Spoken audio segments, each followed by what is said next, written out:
मध्य प्रदेश में त्रिस्तरीय पंचायत चुनाव में बिना ओबीसी आरक्षण के चुनाव नहीं कराने पर भाजपा कार्यालय पर रविवार को पत्रकार वार्ता आयोजित की गई।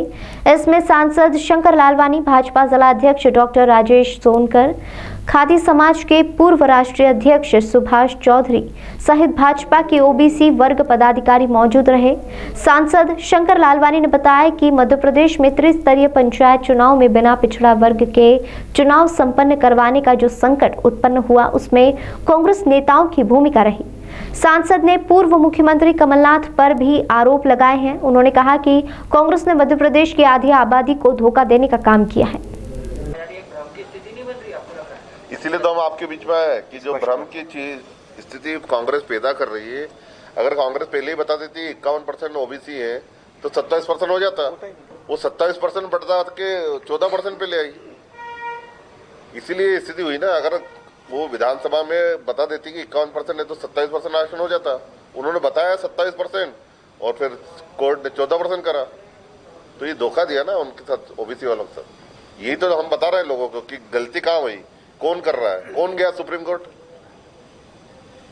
भाई हमारे लोग तो नहीं गए ना, वही गए ना। क्यों प्रक्रिया रोकी चुनाव की?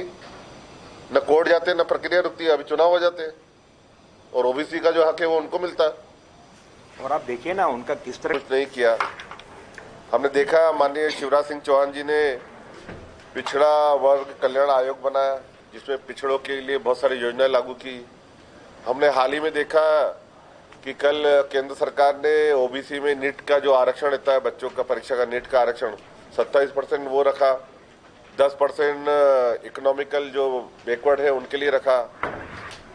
यही नहीं, हमारे जो केंद्र की सरकार है उसमें अगर आप मंत्रियों की संख्या देखोगे तो पिछड़े वर्ग के बहुत सारे मंत्री जो आज तक की केंद्र की सरकार में नहीं रहे, प्रदेश में नहीं रहे।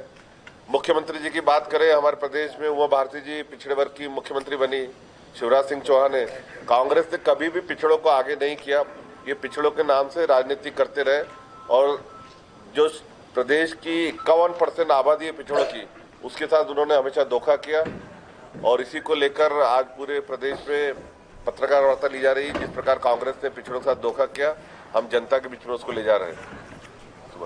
मार्च को 27% आरक्षण की घोषणा की, 10 मार्च को याचिका लगी, उनको पता था याचिका लगेगी। 19 मार्च तक न एडवोकेट जनरल को कोर्ट में भेजा, न उस मामले को सुप्रीम कोर्ट में लगे, कुछ नहीं। ये उनको पता था कि किस तरह से होगा और उसको उस पर छोड़ दिया। इधर 27% जनसंख्या बताई, 51% को 27% बताई, 27% उधर आरक्षण की घोषणा कर दी। उसके बाद उसको कोर्ट में जाके सरकार ने उसका न एडवोकेट जनरल को भेजा, न ये किया। मतलब हमारे सामने स्पष्ट आ रहा है ना कि कांग्रेस ने पूरा षड्यंत्र पूर्वक किया, डेलिबरेटली करना चाह रहे थे। वही हम जनता के बीच में आपके माध्यम से ले जा रहे हैं कि भ्रम की स्थिति दूर हो जो कांग्रेस फैला रही है। प्रदेश में क्या तो ओबीसी वर्ग को हमेशा सम्मान देने का काम भारतीय जनता पार्टी की सरकार ने किया।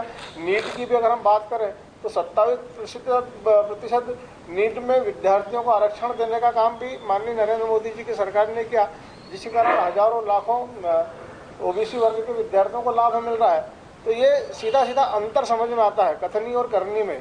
आज ओबीसी वर्ग के साथ पूरी ईमानदारी के साथ भारतीय जनता पार्टी की सरकार खड़ी है। माननीय प्रधानमंत्री जी, माननीय मुख्यमंत्री जी ने जब जो वादा किया हमने उसको पूरा किया। तो यही बात स्पष्ट सामने आ रही है। मैं समझता हूँ कि इससे पूरा ओबीसी वर्ग भी इस बात को बहुत अच्छे से समझ गया है, बहुत अच्छे से जान गया है कि कांग्रेस का बोलना और कांग्रेस के करने में कितना अंतर है। कांग्रेस की कहीं ना कहीं एक गुप्त एजेंडा को लेकर ये काम कर रही है कि सत्ता नहीं तो अराजकता की ओर। इस प्रकार की बातें और इस प्रकार के काम करने से निश्चित रूप से आने वाले समय में वर्गों के बीच में कहीं ना कहीं मतभेद होगा, विवाद होगा। और यही कांग्रेस चाहती है कि उसका उदाहरण अभी माननीय प्रधानमंत्री जी का जो काफिला पंजाब में जिस प्रकार से रोकने का काम किया कि अगर हमको सत्ता नहीं मिलती तो अराजकता की ओर बढ़ जाए, राज नहीं तो अराजक बन जाए। अब इस नीति पर कांग्रेस चल रही है। ये ओबीसी का साथ में जो भेदभाव किया, ये उसी का उदाहरण है।